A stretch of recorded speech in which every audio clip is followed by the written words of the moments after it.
મંત્ર જો હું ક્યાંક બાર ગમલો જાઉં ને એને આખો તો તારે તોફાન કરવાનું નહીં, કે તારી મમ્મીનું ધ્યાન રાખવાનું, બરાબર?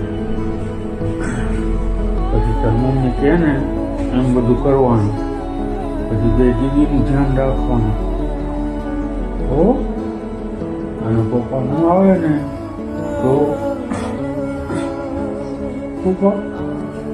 પપ્પા કરવાનું નહીં હો. શાંતિથી રહેવાનું, ડાયો થઈ જઈશ ને રોવાનું નહીં હો. હું તારું તું મને યાદ કરીશ ને એટલે હું તારી આગળ આવીશ હો. હું તારું ધ્યાન રાખીશ.